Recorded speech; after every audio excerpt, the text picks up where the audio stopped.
Tu suis l'argent, n'est-ce pas? Aux États-Unis, nous avons découvert plus de 100 milliards avec un B de dollars provenant des frères musulmans et du régime qatari et injectés dans les universités et l'enseignement supérieur américain.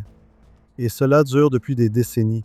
La communauté juive d'État d'Israël. Je crois que les démocraties occidentales ont négligé le 8e front. Et cette semaine, comme vous le savez tous, je suis au CUFI, le sommet des chrétiens unis pour Israël. Et je dois dire, les intervenants les plus fascinants et les personnes les plus fascinantes que j'ai rencontrées depuis longtemps. Et l'une de ces personnes est le professeur Charles Small, qui est le fondateur et PDG d'IGZAP. Il est associé à Cambridge et à l'Université de Tel Aviv au Centre Dan. Bienvenue. Heureux et honoré d'être ici avec toi. C'est un plaisir de te voir. Je te regarde très souvent et tu t'exprimes très clairement. Et une telle intelligence. Mais ton groupe de réflexion est très ciblé. Et c'est ce que j'aime chez lui. Tu suis l'argent, n'est-ce pas? Tu suis l'argent des frères musulmans djihadistes. Peux-tu nous donner une idée? Nous savons ce qu'ils ont fait au Moyen-Orient. Peux-tu vraiment nous éclairer sur ce qui se passe aux États-Unis avec leur financement insidieux?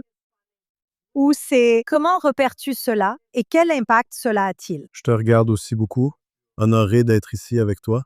Ravi de te voir. Tout d'abord, ISGAP est l'Institut pour l'étude de l'antisémitisme mondial et des politiques. Nous nous voyons comme un centre de recherche d'excellence. Nous avons un centre à l'Université de Cambridge, au Royaume-Uni. Nous avons un programme de formation postdoctorale à Cambridge, à la Sorbonne et à l'INSS à Tel Aviv. Nous lançons maintenant un programme au centre Mordecai Dayan. Nous espérons bientôt lancer un programme aux États-Unis. Donc, nous avons différents programmes académiques. Nous organisons un programme de formation à l'Université d'Oxford où nous formons des chercheurs, des professeurs du monde entier et les aidons à créer des cours sur l'antisémitisme contemporain.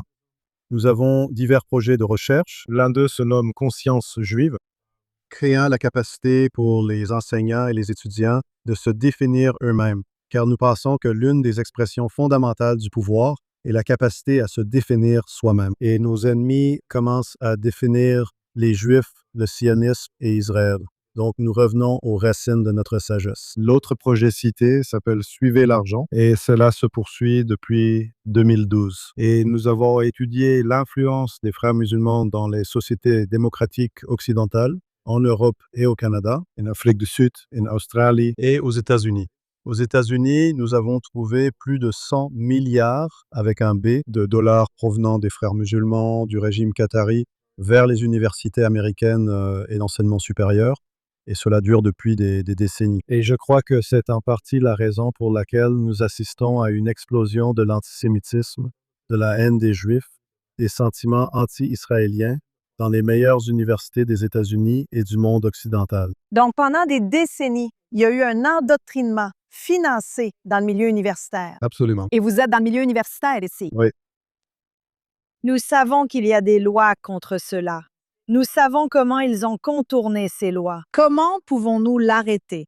Alors, c'est d'une certaine manière, nous n'avons pas été sur le 8e front.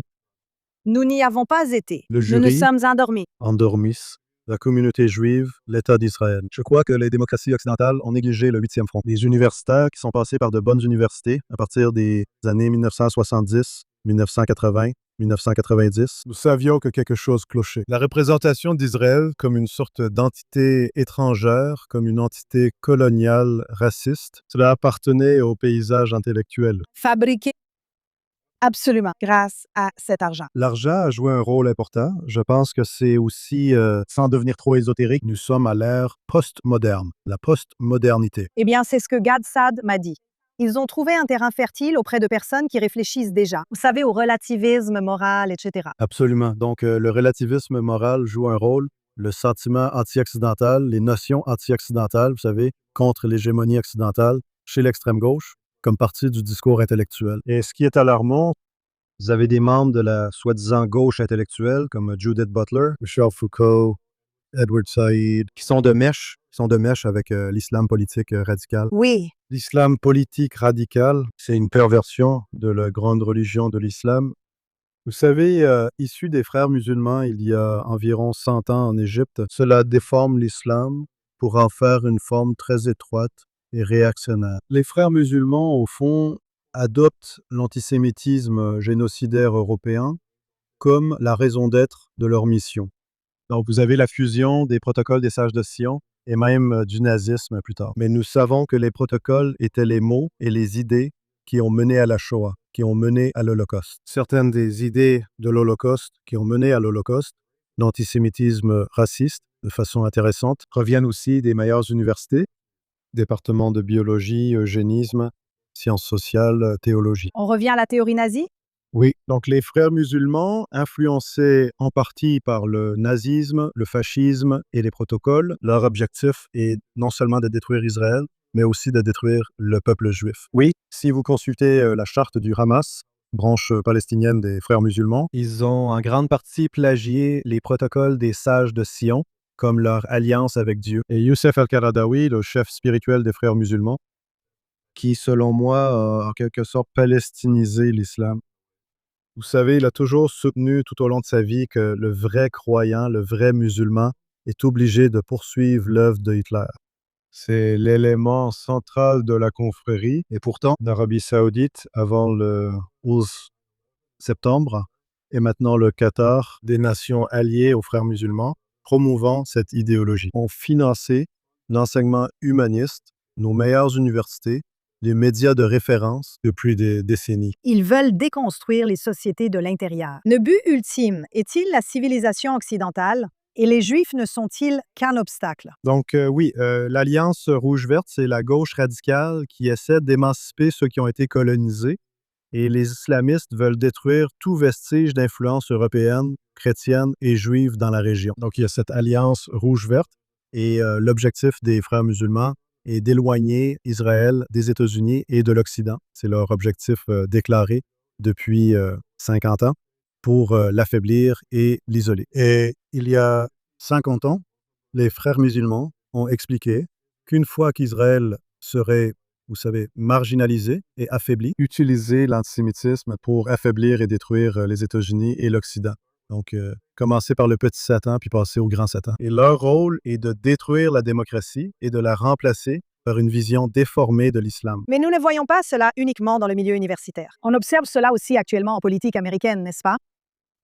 Absolument. Donc, des gens comme Mandani, vous savez, Inglove. est Il est en le quelque sorte... produit de l'islamisme et du marxisme. Oui, Si ces deux-là avaient un enfant, ce serait lui. oui, il incarne parfaitement l'alliance rouge-verte. Sophistiqué, intelligent, engagé, Éloquente. éloquent, deuxième génération de géants intellectuels et culturels.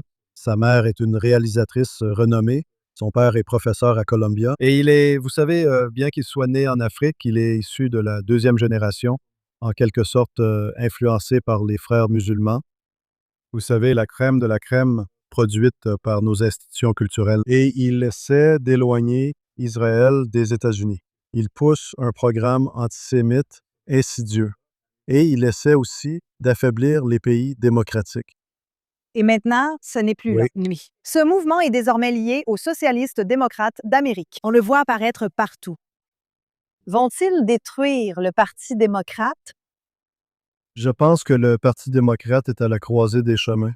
Je pense qu'ils sont en crise. La gauche radicale attaque le centre. Donc, je pense que nous avons fait une série en 5 parties, un livre en 5 volumes intitulé Antisémitisme mondial, la crise de la modernité. Et dans cette crise économique, culturelle et politique, les extrémistes attaquent le centre démocratique. Donc, vous avez l'extrême gauche, l'extrême droite qui se réveille aussi. Et l'islam radical attaque les institutions démocratiques de notre société.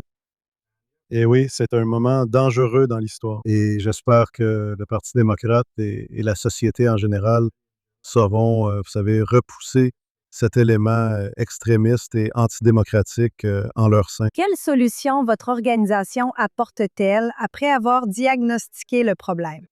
C'est effrayant.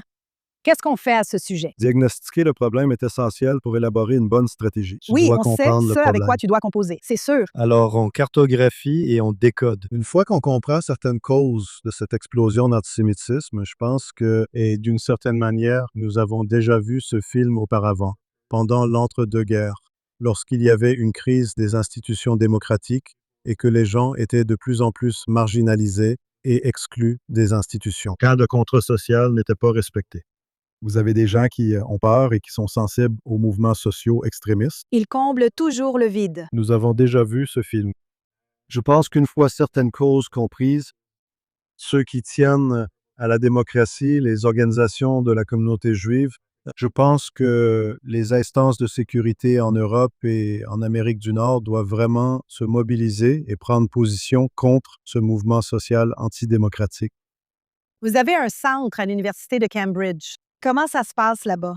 Les choses vont bien. Comme vous pouvez l'imaginer, dans le milieu universitaire, je pense que nous sommes en première ligne de la guerre contre la démocratie, de la guerre contre le peuple juif au niveau intellectuel. Donc, ces institutions ont été filtrées depuis des décennies par ces entités, financements et acteurs antidémocratiques et antisémites. Je pense qu'il reste des poches de résistance. Les défenseurs des principes démocratiques sont de bons alliés et nous en avons d'excellents à Cambridge. Et je pense qu'il y a aussi des alliés dans d'autres universités. Et je pense qu'à mesure que les gens comprennent la menace que représentent les frères musulmans et les financements étrangers pour leur formation humaniste et démocratique, qui est à la base d'une démocratie, de plus en plus de personnes reconnaissent notre travail et nous rejoignent. Nous avons ainsi d'excellents amis et partenaires à Cambridge. Mais vous luttez contre des financements, n'est-ce pas? Vous vous battez contre une machine très bien huilée qui finance des chaires, qui finance des départements. Comment luttez-vous contre cela? Oui, ça peut sembler un cliché, mais je pense qu'on se bat avec la vérité. Je pense qu'une fois que les gens connaissent la vérité, une fois que les gens comprennent que le Qatar a un pays de moins de 350 000 citoyens, un tout petit pays, donne plus d'argent que n'importe quel autre pays au monde aux universités européennes et nord-américaines. Alors pourquoi ferait-il cela? Et je pense que ce que nous devons comprendre et que de plus en plus de gens saisissent, c'est que le régime au Qatar a une baya. En islam, une baya est un serment spirituel envers les frères musulmans. Donc le régime suit tous les édits religieux, les décisions et les fatwas des frères musulmans, ce qui inclut non seulement l'antisémitisme et l'appel à la destruction d'Israël, mais aussi un appel à détruire la démocratie. Oui, Et je pense que le 8 octobre, les gens ont été choqués que de jeunes professeurs progressistes et des étudiants de nos meilleures universités se soient manifestés non seulement en soutenant le Hamas, mais aussi en étant antisémites ou anti-Israël. Il y avait de jeunes gens qui prétendaient être progressistes, des hommes, des femmes, des personnes homosexuelles, des personnes progressistes soutenant un mouvement anti-intellectuel, un mouvement antidémocratique, un mouvement sexiste, un mouvement homophobe et un mouvement génocidaire. Donc, je pense que cela, vous savez, les concerne. c'était presque un ordre direct, comme s'ils avaient reçu leurs instructions et étaient là.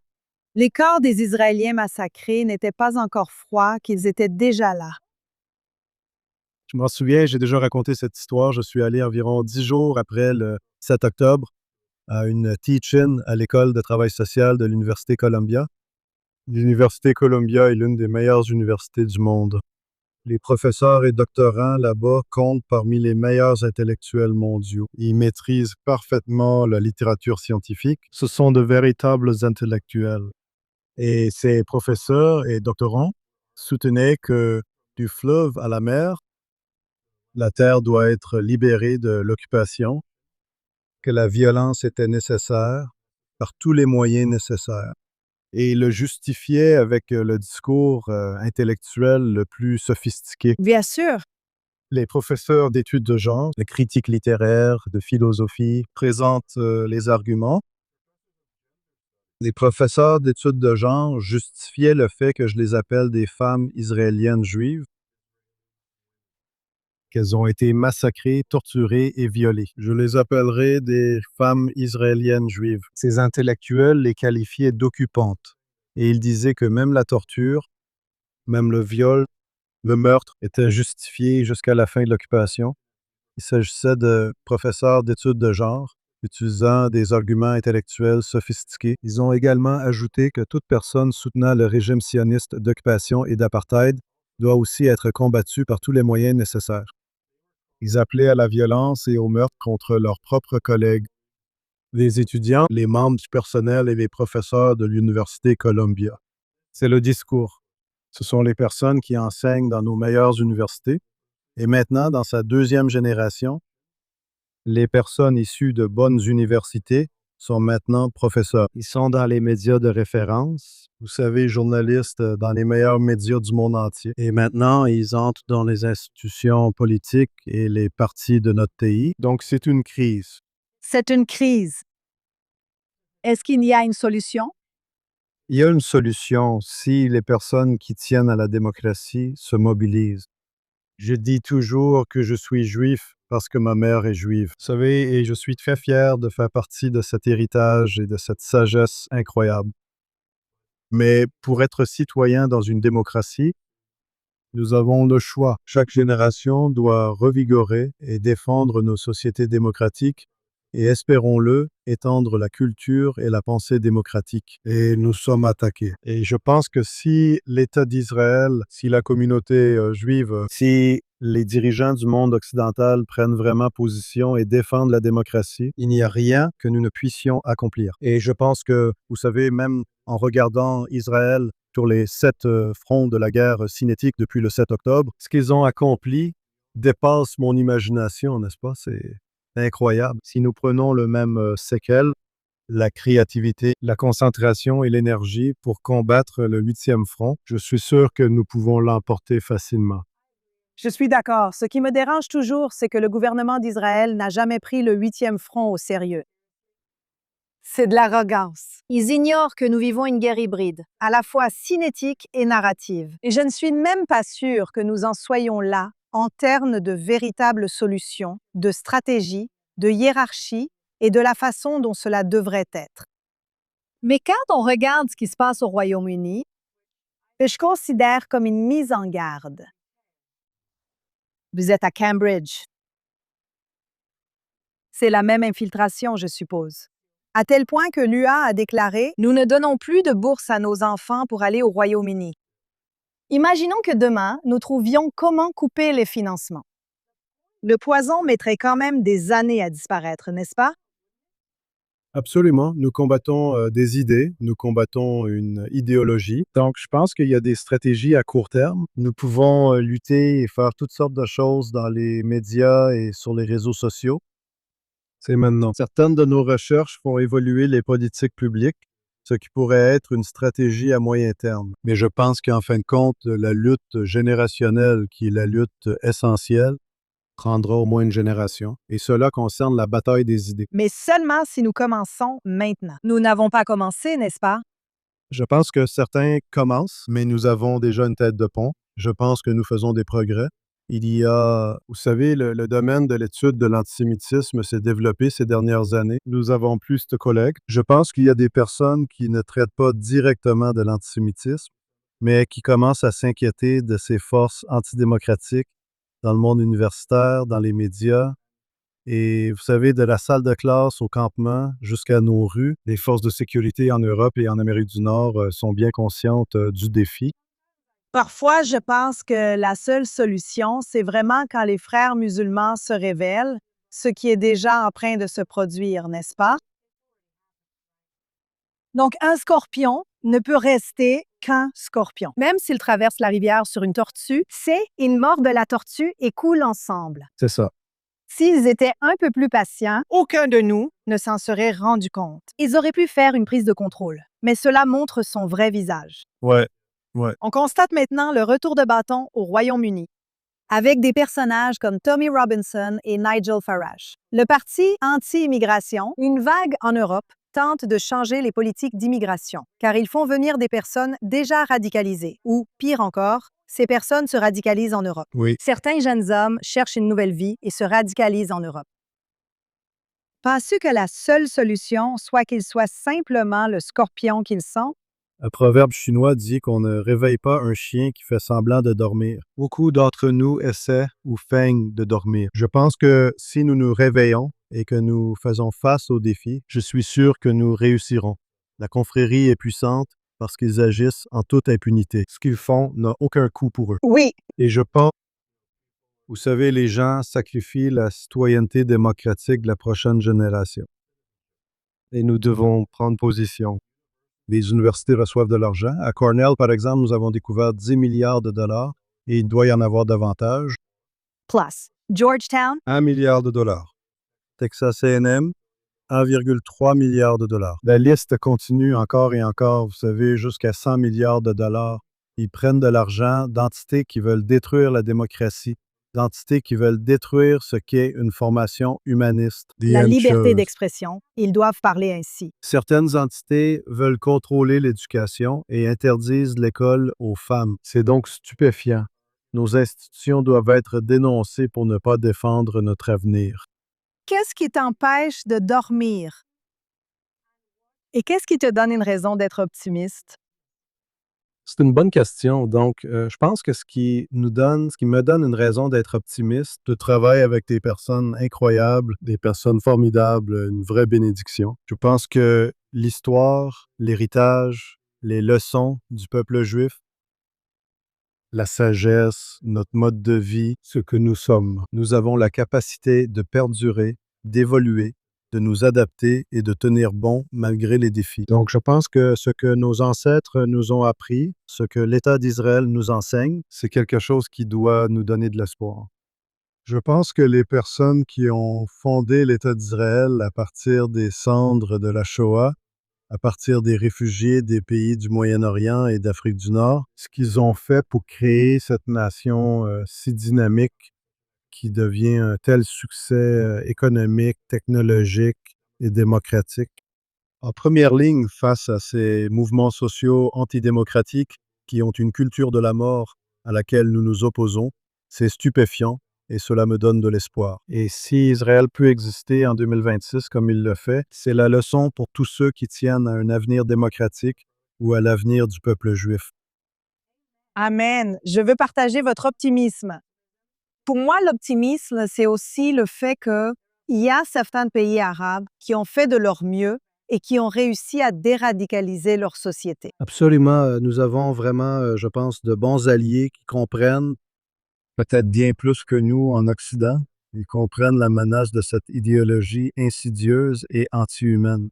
Donc, nous avons des alliés formidables qui comprennent l'esprit de l'ennemi. Nous devons apprendre et nous instruire de leur expérience et utiliser nos talents ainsi que nos ressources pour riposter. Professeur Smalls, merci infiniment pour ce travail essentiel. Mais c'est quelque chose qui change la vie et le monde que vous faites. Et nous espérons te voir bientôt à Jérusalem. Amen, moi aussi. Mais vraiment, merci de m'avoir invité. Merci. Merci.